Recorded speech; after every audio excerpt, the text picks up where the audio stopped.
Bom dia, gostaria de agradecer o convite aí da CNA e a presença de todos vocês para participar desse evento que, pela programação, vai ser bastante rico. A gente espera poder contribuir com a discussão, né? E fazer também que a gente possa fazer uma autocrítica do que a gente tem feito pela questão da agricultura irrigada no Brasil. A Secretaria Nacional de Irrigação foi criada em 2011, né? E em 2013, janeiro de 2013, foi instituída a Política Nacional de Irrigação, a Lei 12.787, né? E essa política, para ser implementada, tem que se dar em articulação com outras políticas setoriais, a de energia, a de meio ambiente, a de recursos hídricos, a política agrícola, crédito, seguro, a questão do desenvolvimento regional, né? E várias outras políticas públicas que têm afinidade para ela se dar, porque ela não vai se desenvolver de forma isolada, né? Dentre aí dos seus princípios, né, tá a questão da sustentabilidade. Tem que se dar, o desenvolvimento da agricultura irrigada no Brasil tem que se dar de forma sustentável, né? E a água é o insumo mais importante também para a agricultura irrigada, além da própria vida, né, de cada ser, e outras atividades econômicas. Para a agricultura irrigada não é diferente, né? E assume um papel bem relevante em termo quantitativo em relação aos demais usos de água. Dentro dos instrumentos da política de irrigação, a gente tem uma série, né, de instrumentos apontados que a gente está numa fase inicial de desenvolvimento desses instrumentos, né, que são os planos. Recentemente, em dezembro, a gente teve a conclusão de um trabalho intitulado de Análise Territorial para o Desenvolvimento da Agricultura Irrigada, que, a partir de todos os recortes, né, de restrição em função de áreas destinadas a parques, reservas ambientais, áreas quilombolas, o recorte do Código Florestal com as restrições de uso da terra, a questão do solo, que é inapto para a agricultura irrigada, a questão da topografia, que é muito desfavorável. Então, no final das contas, né, consideramos também aí aspectos, além do meio físico, aspectos do meio econômico, né, fizemos um recorte de renda das populações rurais para pensar estratégias de desenvolvimento para poder romper a linha da pobreza na área rural também. E, em resumo, nós chegamos ao final desse estudo num potencial, né, entre áreas com baixo, médio e alto potencial, sendo que o baixo está dentro do recorte técnico, né, de aptidão para a área agrícola, para cultivo, para a prática da agricultura irrigada, na ordem de 63, 67 milhões de hectares, desconsiderando o que está na região amazônica, que a gente entende que tem o potencial, mas tem outras estratégias de desenvolvimento possíveis de ser implementadas lá, né? Na região Nordeste, por exemplo, lá é a região com menor potencial de expansão, né? Obviamente tem as restrições lá de solo, a disponibilidade de água, algumas dificuldades climáticas, né? E hoje a estratégia lá seria mais voltada no sentido de aperfeiçoar e aprimorar, né? Racionalizar o uso daquela água lá para manter a atividade, né? Sem tanta possibilidade de expansão. Já na região Sul, Sudeste, Centro-Oeste, né, que estão os maiores potenciais. Só que esse potencial todo, para ser aproveitado, ele tem que somar esforço de todos os órgãos públicos, da sociedade, dos produtores, de uma forma geral, né, para que isso seja aproveitado. Não quer dizer que todo esse potencial deverá ser aproveitado de imediato, né? Se a gente tem aí, eu estou chutando os números aqui, mas vocês que são aqui da CNA devem ter isso com mais precisão. Entre a área de pecuária e a área de agricultura, em termos de 120 milhões de hectares, né, metade disso pode ser utilizado sem grandes restrições técnicas, né, e ambientais à expansão da agricultura irrigada. Só que a gente hoje tem cerca de 6 milhões, de acordo com os dados de conjuntura, né, em torno de 6 milhões de hectares. Corresponde aí a 10% da área cultivada, né, e dessa área de 6 milhões, em torno, menos de 5% na área de projetos públicos de irrigação, em que o negócio dentro do projeto é privado, mas o empreendimento é público, né? Então, a política nacional de irrigação ela veio recheada de especificidades ligadas à parte do projeto público de irrigação. Mas, por outro lado, ela trouxe grandes possibilidades para os projetos privados, né? Uma vez que lá prevê a possibilidade de incentivos fiscais, né, a ser desenvolvidos e oferecidos para os projetos que utilizarem a água dentro da racionalidade, né, com o uso eficiente da água.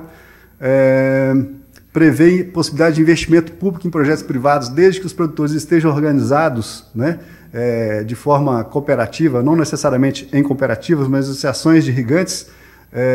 Então, aquele empreendimento que eles não teriam condições de investir individualmente ou coletivamente com recurso próprio, o Estado poderia fazer esse investimento, obviamente, desde que tenha dinheiro no caixa do Estado, né?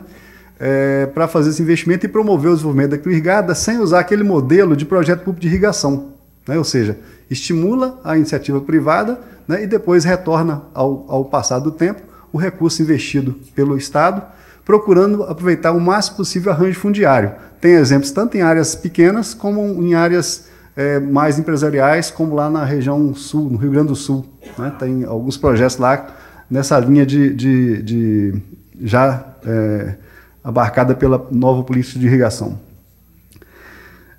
Como eu falei, né, então, para essa política ser implementada, tem que se dar em harmonia com essas várias outras políticas. Mas vamos focar aqui ao que a gente está querendo mostrar.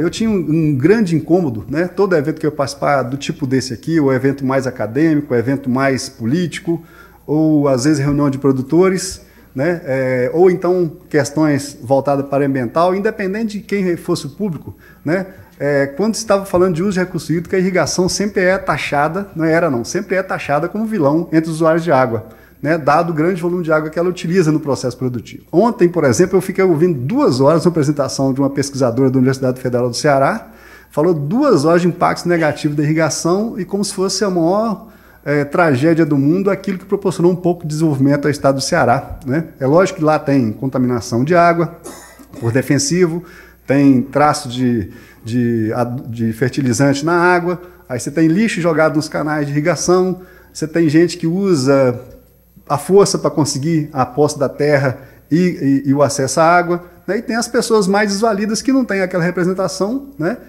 a favor delas e conseguem valer os direitos delas. É lógico que tem toda essa desigualdade social e econômica em qualquer lugar do Brasil. E lá no Ceará não é diferente. Mas dói ficar ouvindo o tempo todo que a atividade é bandida, que é vilanizada o tempo todo. E aí o que acontece, né? O que eu entendo que pode ser lá desafios e soluções, né? Na parte de soluções, de tentar reverter a imagem, né? Porque todo mundo tem noção do que o potencial da agricultura tem, especialmente da agricultura irrigada. A gente precisa ficar falando isso aqui o tempo todo, né?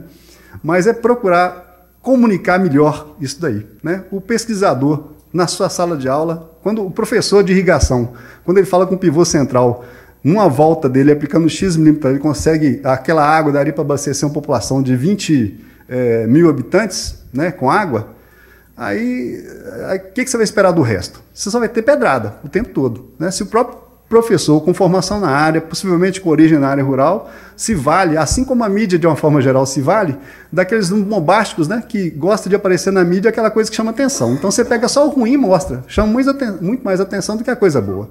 Então nós temos o dever, né, de reverter essa situação. Então a principal estratégia que eu entendo deva ser a comunicação positiva com a sociedade. Não adianta a gente falar entre produtor, pesquisador, dentro da confederação, né, sem comunicar com a sociedade, né? Porque a gente já cansou de ouvir, né? O camarada, depois de as últimas 3 gerações aí, a maior parte da população urbana não teve contato nenhum com o meio rural. Então ela não tem noção, né? Pode até parecer engraçado, mas tem gente que acha que o leite nasce na gôndola do supermercado, né?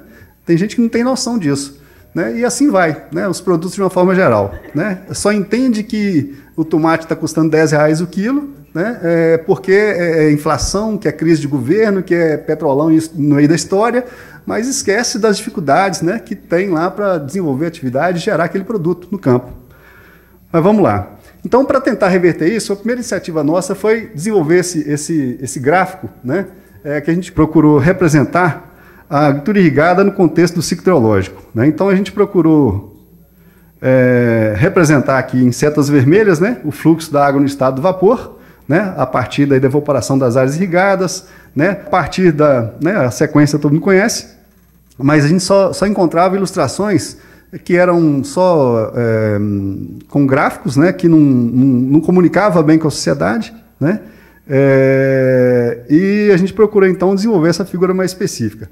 A gente procura sempre reportar a importância da conciliação entre a exploração econômica da terra para fim de produção agrícola com a exploração econômica também de conservação do solo e da água, né? Então a gente procurou representar aí, né, as áreas menos aptas em termos de topografia, pelo menos no visualmente a gente procurou mostrar a exploração da cultura, né? Colocando aí uns filetezinhos de água mais fino, em que vão ter mais contato com o solo, ter uma facilidade maior de filtração e alimentar as nascentes, né, que a gente procura representar uma nascentezinha aqui, né, para a pessoa entender como é que a água que chega na casa dele, como é que ela tem a ver com na relação direta na área rural, né, e tratar o produtor como produtor de água também, além de produtor de alimento. Ele tem que saber que, além de produzir alimento para ele comer na cidade lá e matérias-primas, né, para as indústrias, ele produz água. Então, se ele fizer a conservação adequada, além dele poder ter mais água disponível na propriedade, ele vai ter mais água disponível para os usos que vão estar jusante ali daquela propriedade, né? Uma outra coisa que é muito complicada, né, na questão da água no meio rural, é a dificuldade que o produtor tem, né, muito diferente da situação do colega aqui da Austrália ter falado, né, dele poder desfrutar da água que passa na propriedade dele. Ele ainda tem sentimento que a água é dele, né, mas a água é um bem público, tá certo? Dotado de valor econômico também, como na Austrália, mas é bem público. E aí tem os órgãos de gestão de recursos hídricos responsáveis por isso, né? Aí tem uma dificuldade grande, né? Primeiro, se a água passa para a propriedade, né, e tem valor econômico, então ela deve ser aproveitada para produzir algum bem, né, com valor econômico. Ela pode ser aproveitada. Obviamente tem que ter vazão residual ou vazão ambiental para garantir essa vazão ecológica, né? Cada um usa um termo aí, eu não milito bem nessa área, mas você tem que ter uma vazão mínima para garantir a sobrevivência dos ecossistemas aquáticos e marginais, né? Mas você pode produzir peixe, você pode praticar agricultura irrigada, você pode descedentar o seu animal, você pode captar água para a cidade, né? E dentre esses usos todos, a irrigação é o mais frágil de todos. Por quê? Consome muito, se a gente cortar metade, já sobra muita água para o resto da população. Aí você não faz nenhuma gestão para fazer investimento em infraestrutura para abastecimento urbano, para tratar aquela água residuária, reutilizar a água servida, controlar os vazamentos e as perdas na cidade, né? Só quando a crise está plenamente estabelecida que o órgão gestor entra no meio, porque não fiscaliza, não acompanha, não monitora, não capacita, não orienta o produtor, né, ou o usuário de uma forma geral, e aí só no momento de crise é que o gestor aparece. Isso é muito negativo, né? Então, qual a função do órgão gestor se ele deixa a coisa acontecer só para a hora da crise, né? Uma outra situação complicada também é a ingerência política, né, nos órgãos de gestão, né? Ou mesmo a incapacidade das pessoas que estão dirigindo esses órgãos gestores para tomar as medidas da hora certa, né? Uma crise hídrica, né, um ano de escassez ou 2 anos de escassez coincidindo com um ano político, aí é uma tragédia, né? É inadmissível, como o Marlos falou, né, num país com tanto recurso hídrico, inclusive até nas áreas mais secas, né, você falar que tem falta de água. Então você tem que pensar em reservar no período de excesso, né, de abundância, período chuvoso, para utilizar no período de escassez. Porque todo mundo vai precisar de água, mas no período de escassez, vai sentir mais falta dela no período de escassez. Então, a forma de compensar isso é o quê? Fazendo a reservação da água. É lógico que ela vai trazer impactos ambientais. Tem todos os riscos, né? Então, se o Estado, nível municipal, federal ou estadual, estiver presente com assessoramento técnico para o produtor, é lógico que o risco dele gerar impactos ambientais, ou a capacidade dele mitigar esses impactos, aumenta, melhora. Então, fica mais tentável a atividade, né? A gente sabe que tem toda essa dificuldade, né? A assistência técnica nunca foi de nenhum órgão bandeira de frente, né? Ou pelo menos se a gente não vê ela no campo, que eu falo também como produtor, eu sou produtor rural. A questão da gestão ela tem uma visão bastante limitada, né? Uma vez que não está madura ainda o suficiente no Brasil, não tem perna para fazer tudo isso que a gente sabe que está lá na lei, né? Não adianta estar na lei também se a gente não consegue fazer. E a gente tem noção também de que não dá para chegar a implementar e dizer que vai ser um sucesso desde o primeiro dia, né? Mas o tempo vai passando, né? E a gente só sente, por exemplo, agora em Minas, uma análise de outorga chegou a demorar poucos meses, agora passa de um ano, né? Essa semana, eu tive que andar da minha cidade de Minas, que eu estava de férias, 150 km para ir num órgão que só lá, para levar uma folhinha desse tamanhozinho, toda complexa de preencher, né? Para conseguir regularizar uma captação de uso insignificante para a hortazinha que meu irmão cultiva lá no sítio, né? Aí, imagina o pobre do produtor que tem dificuldade de acesso, tem a deficiência da formação, tem escolaridade baixa, né, para fazer um CAR, né, que tem um sistema estadual e o sistema nacional, né, uma cascata de sistema complexo, né, inútil e desnecessário. E você vê assim, quando você vê aquele documento na mão, eu tenho agora o documento, não vou ser multado. Mas o que aquilo está servindo para a gestão da água? Né? Se daí a pouco você vê que a água está passando livre no córrego, aí você não consegue outorgar mais. Ou o contrário, você tem outorga e o rio está seco. Né? Bom, então na sequência aí do nosso passeio pela fazenda, né, depois de passar aí pela...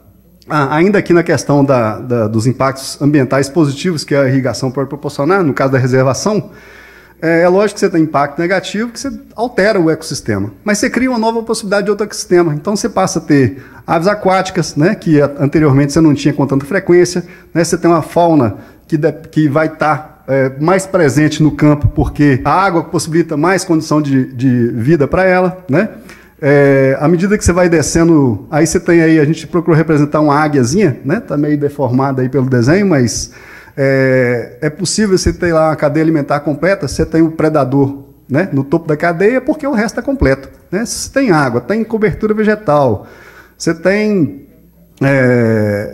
a possibilidade de ter o seu ecossistema mais completo. A gente procura representar aqui também na figura um pescadorzinho aí na beira do rio, né? De que é perfeitamente possível conviver, né? Basta você explorar no limite do razoável recurso hídrico, certo? Né? E aí, boa parte dessa água, se não for aproveitada, né, uma região aí que chove 1.000 milímetros, 1.200 milímetros, né, numa bacia inteira, na área de contribuição inteira, né, se você acumular uma pequena fração daquela água, você tem água para produção e com folga. Né? Agora, você não consegue autorização no órgão ambiental para supressão de APP, porque o Código Florestal considera mineração, geração de energia, instalação esportiva, captação para abastecimento urbano como de utilidade pública ou interesse social ou baixo impacto ambiental. Irrigação, embora esteja lá, que a gente pode entender que está lá, né, que é projeto cuja recurso seja parte integrante, essencial para o seu desenvolvimento, que a gente entende que irrigação é assim, né, mas para a indústria para abastecimento urbano para mineração né? Só que alguns estão em destaque e herdaram isso numa resolução CONAMA. E aí no Código Florestal, isso não entrou explicitamente. Nós submetemos ao Ministério do Meio Ambiente, e eles negaram, né, depois de 2 anos que ficou lá, uma solicitação, né, para eles analisarem lá a questão da importância de considerar também a agricultura irrigada como atividade pública ou interesse social. Por quê?